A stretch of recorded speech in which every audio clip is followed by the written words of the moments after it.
এই তুই মানে এই স্নেহা, ও এখানে কি করে? এটা তোমার ভাই, ও তো একটা চোর। কি বলতেছো তুমি এসব? অনেক, তুমি কিন্তু আমার ফ্যামিলিকে অপমান করতেছো। তোমার ফ্যামিলি? এই ছেলে যদি তোমার ফ্যামিলি হয়ে থাকে, তোমার ফ্যামিলি নিয়ে তোমার লজ্জা হওয়া উচিত। স্নেহা, কি হচ্ছেটা কি? আমি তো কিছুই বুঝতেছি না। আঙ্কেল, একটা চোর জন্ম দিছেন আপনি। রাস্তায় মানুষের টাকা চুরি করেও। এই কি উল্টো পাল্টা কথা বলতেছিস? এই স্নেহা, ও কিন্তু মিথ্যা কথা এই বলতেছে। মিথ্যা কথা বলতেছি আমি? মিথ্যা কথা বলতেছি? সত্যি কথা বল শালা, সত্যি কথা বল। তুই চুরি করস নাই? হ্যাঁ, চুরি করস নাই তুই? Get out. আরে তুমি যাকে তোমার ভাই বলতেছো, ও কি করছে তুমি জানো? আমি কিছু শুনতে চাই না। আমি তোমাকে বলছি আমার বাসা থেকে বের হয়ে যেতে, বের হয়ে যাও। Just get out. Okay fine. তোর কেক তুই কাট।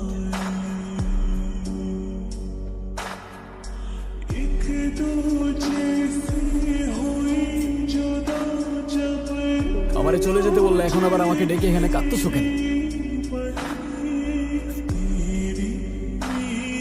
আচ্ছা আচ্ছা যাও, আমি সরি।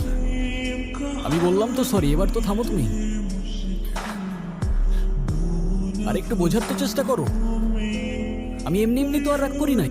সেদিন রাস্তায় একটা লোক ছিনতাই হচ্ছিল, তার সব টাকা রাস্তায় ছড়াই পড়ে। তারপর তোমার ভাই ও বাকি সবার মতো তার টাকা চুরি করে পালাচ্ছিল। আমার ভাই কেমন, সে কি করছে এটা ইম্পর্টেন্ট না। অনেক ইম্পর্টেন্ট এইটা যে ও আমার ভাই। আর তুমি যাদের সামনে এরকম সিক্রেট করছো তারা আমার বাবা মা। আজকে আমার বার্থডে ছিল, আর আজকের দিনটাও তুমি নষ্ট করলা। আমি ভেবেছিলাম আজকে তোমাকে আমার বাবা মার সঙ্গে পরিচয় করে দিব, এরপর আমাদের কথাটা বলবো, কিন্তু সেইখানেও তুমি এরকম সিক্রেট করছো। আরে সেটা তুমি আগে বলবা না আমাকে? আগে বললে কি হইতো? কি হইতো আগে বললে? আসলে আমার ভুল। আমি ভাবছিলাম তুমি বদলায় গেছো, কিন্তু না। সত্যিটা হচ্ছে you are toxic and you always will be. এরকম কেন বলছো? আমি তো বললাম আমি সরি। সরি বললে কি হয় অনেক? তুমি তো এমনই, আর তোমার সব টক্সিসিটি কখনো যাবে না। আরে আরেকটা বার চান্স তো দাও অ্যাটলিস্ট। আমি তো আর বুঝতে পারিনি সবকিছু এরকম হয়ে যাবে। ঠিক আছে, দিলাম তোমাকে চান্স।